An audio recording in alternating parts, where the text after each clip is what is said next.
నమస్కారం రాజమూర్తి గారు. నమస్కారం రత్న గారు. అట్లా చూడమాకండి బాబు, ఒక రాశిలో నిప్పురా వేసినట్టుంది. అంటే నీ ఉద్దేశం తగలబడిపోతారనా? యాదవ సమయానికి స్పందించలేదు కానీ లేదంటే నీకు అమ్మగారైండేది. అయినా ఇప్పుడైతే ఏమైందండి, ఆ బుడ్డోడికి అమ్మాయిందిగా.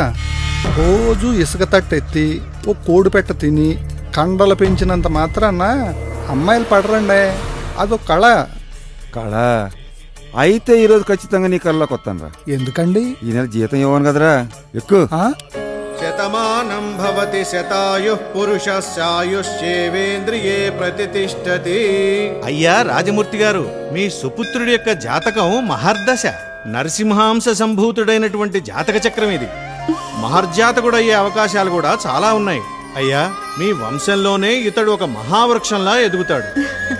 మంచి విషయం చెప్పారు స్వామి. భవిష్యత్తు బలంగా ఉంటుందని సెలవిచ్చారు. తల్లిదండ్రులకి ఎలా ఉంది స్వామి? ఇప్పుడు అది అప్రస్తుతం అమ్మా. భగవత్ సంకల్పం అంతా మంచే జరుగుతుంది. సంతృష్టం ధనము భయం సమాకృతనభ్యస్తం దత్తాం వరుణస్య మన్యు. ఈ ఆంజనేయుణ్ణి ఎల్లప్పుడూ బాబు మెళ్ళలోనే ఉండనివ్వండి. అలాగే. శుభం భూయాత్.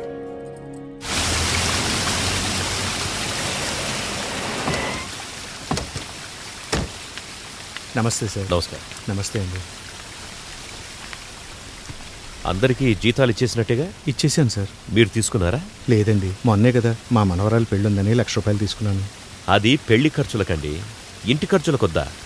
దేని ఖర్చులు దానివే. 20 ఏళ్లుగా మమ్మల్ని నమ్ముకునున్నారు. ఆ మాత్రం తెలీదా? రేపటి నుంచి రామరాజు కూడా వస్తాడు. మన వ్యాపారానికి సంబంధించిన లావాదేవీల అకౌంట్స్ అన్ని తను కూడా చూసుకుంటాడు. సరేనండి, అన్నీ వివరంగా చెప్తానండి. మీరు ఆ పనిలో ఉండండి, నేను అలా తిరిగి వస్తాను. అలాగే. అలాగే బావా.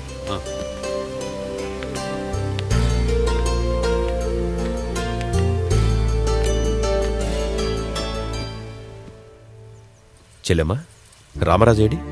చెరువు దగ్గర ఏదో పనుందని తెల్లవారుజామున 5ంటికి వెళ్ళిపోయారన్నయ్య. ఓ సరే, వేడివేడి పాలల్లో కొంచెం షుగర్ ఎక్కువేసి తీసుకురమ్మను మీ వదిన్ని. సరే అన్నయ్య. చెల్లెమ్మా, రామరాజు భోంచేశాడా? ఇంకా లేదన్నయ్య. మా అన్నయ్య ఈ మధ్య మధ్యాహ్నం అన్నం తినడానికి రావడం మానేశారండి. పనిలో ఉంటే ఆకలిన్న విషయం మర్చిపోతున్నారు. అంతా నీచలవే కదన్నయ్య.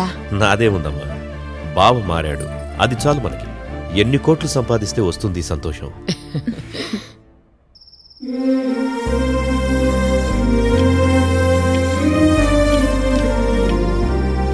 అర్ధరాత్రి పూట కూడా లెక్కల్లో మునిగిపోయాడంటే నా కోసమే రాత్రింబగళ్ళు కష్టపడుతున్నాడు అనుకున్నాడు మీ నాన్న.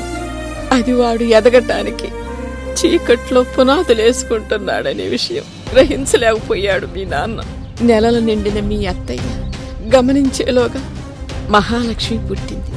అది నీ మరదలు. మేనగోడలు పుట్టిన సంతోషంలో మీ నాన్న రామరాజుని మరింత నమ్మాడు. తన గుండెల మీద నుంచి మేనగోడలను దింపేవాడు కాదు. మహాలక్ష్మి అంటే మీ నాన్నకి అంత ఇష్టం.